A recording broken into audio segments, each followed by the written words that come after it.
एक समय की बात है, किसी नगर में ठाकुर दास नाम का एक दुकानदार रहता था, जिसकी नगर के बाजार में कपड़ों की एक छोटी सी दुकान थी।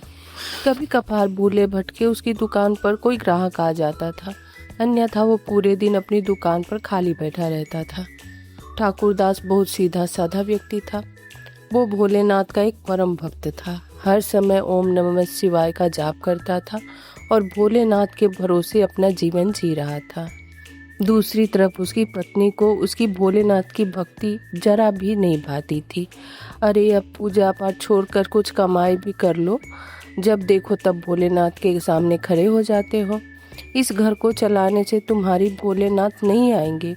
अरे भगवान ऐसा मत कहो, सारी सृष्टि भोलेनाथ ही चलाते हैं। अच्छा अच्छा, अब बातें मत बनाओ और जाकर दुकान खोलो। क्या पता कोई गलती से आ ही जाए। ठीक है, जा रहा हूँ। ठाकुर दास के घर में गरीबी और दरिद्रता चारों तरफ पसरी थी। टूटा फूटा मकान, एक पुरानी दुकान जिसमें नाम के ही कुछ कपड़े थे, और पीछे जवान बेटी की शादी की चिंता। लेकिन ठाकुर लाल तो जैसे भोलेनाथ के भरोसे जीवन जी रहा था। अरे ठाकुर दास, बंद कर भी दो यह पुरानी दुकान, ग्राहक तो कोई आता नहीं। अरे भाई, ऐसे कैसे बंद कर दो दुकान? इसके सिवाय मेरे पास और कोई काम नहीं है। ऐसे ही समय बीतता। कुछ दिन बाद भोलेनाथ की कृपा से ठाकुर दास की बेटी की शादी तय हो गई। एक बड़े और संपन्न परिवार में शादी का समय नज़दीक आता गया। सुनो, शादी के खर्चे के बारे में कुछ सोचा है? कहाँ से और कैसे करोगे? पता नहीं, लेकिन तुम चिंता मत करो, भोलेनाथ सब अच्छा ही करेंगे। भोलेनाथ कैलाश से आकर तुम्हें कोई खजाना नहीं दे जाएंगे। साहूकार से जाकर कुछ उधार मांगो, वरना शादी करना मुश्किल हो जाएगा। तुम चिंता मत करो, सब ठीक हो जाएगा। बेटी की शादी के एक हफ्ते पहले ठाकुर दास के समधियों ने बुलावा भेजा और कहने लगे, बताओ ठाकुर दास जी, शादी की तैयारी कैसी चल रही है?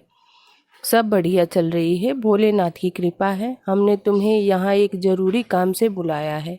असल में हमारा लड़का शादी में मोटरसाइकिल लेना चाहता है, जो तुम्हारा हमें नगद 400 रुपये देना है। हम मोटरसाइकिल खुद खरीद लेंगे। 400? लेकिन वो क्या हुआ? पैसे नहीं है तो मना कर दो, हम बारात लेकर नहीं आएंगे। नहीं नहीं, आप ये क्या कह रहे हैं? 6 दिन बाद ही तो शादी है। बारात नहीं आई तो हम लोगों को क्या जवाब देंगे? मेरी बेटी की बहुत बदनामी होगी। ठीक है, तो तुम कुछ 5 दिनों में पैसे का इंतजाम कर लो, और जब तुम रकम लेकर आओगे तो हम बारात लेकर आ जाएंगे। ठीक है, जैसा आप कहते हैं वैसा ही होगा। मेरे भोलेनाथ कृपा करेंगे। मैं 3 दिन में ही सारी रकम आपको लाकर दे दूंगा। परेशान होकर ठाकुरदास घर पहुंचा और अपनी पत्नी को सारी बात बताता है। अरे ये तुम क्या कह रहे हो? 3 दिन में 400 रुपये कहाँ से आएंगे? अब क्या होगा?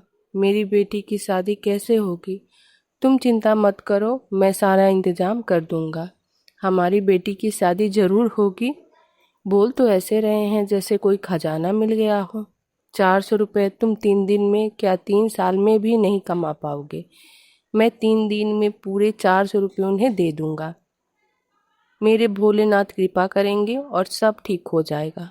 देखती हूँ भोलेनाथ कितनी मदद करते हैं।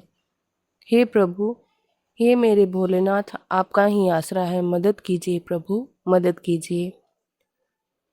चिंता में डूबा हुआ साहूकार अपनी दुकान पर जाकर बैठता है और मन ही मन भोलेनाथ को याद करता है। बैठे बैठे सुबह से शाम और शाम से रात हो जाती है, और ठाकुरदास की दुकान पर एक भी ग्राहक नहीं आता है।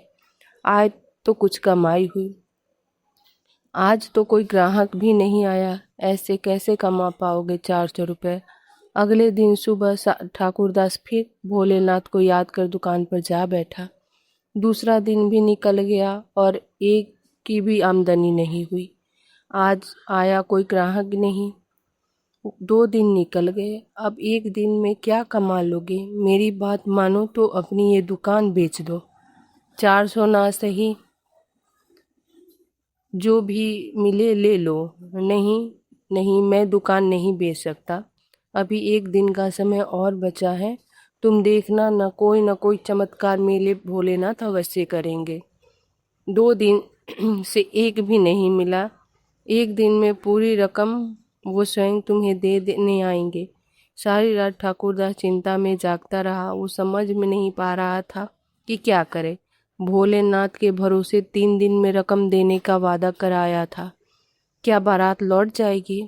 उसकी बेटी की शादी टूट जाएगी? नहीं नहीं, भोलेनाथ की कृपा होगी, जरूर होगी। ऐसा विचार सारी रात उसके दिमाग में चलती रहे। अगले दिन ठाकुरदास दुकान पर जाकर बैठ गया।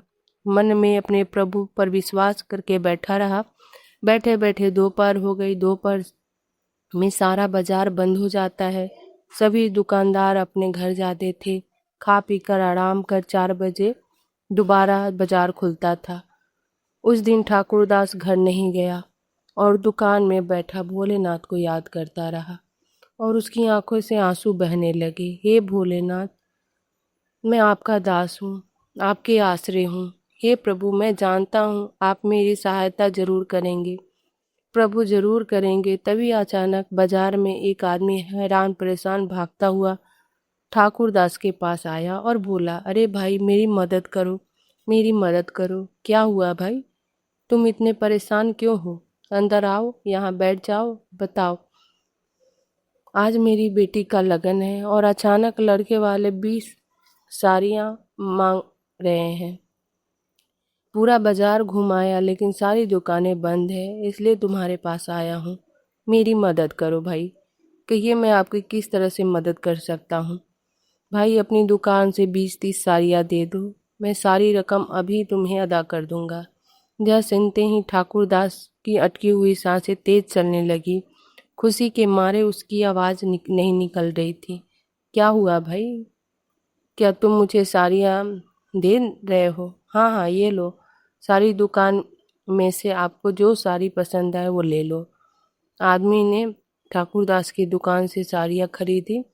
उसे 6,000 देकर वहाँ से चला गया। ठाकुरदास हाथों में पैसे लिए रोता हुआ खड़ा रहा और मन ही मन भोलेनाथ को धन्यवाद करने लगा।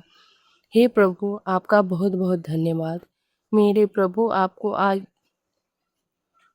आपने आज दिखा ही दिया कि आपके सच्चे भक्त की मदद करने आप स्वयं आते हैं। हे प्रभु, आपका ही आसरा है, बस आपका ही आसरा और सहारा है। जय भोलेनाथ। हे भोलेनाथ, हर हर महादेव।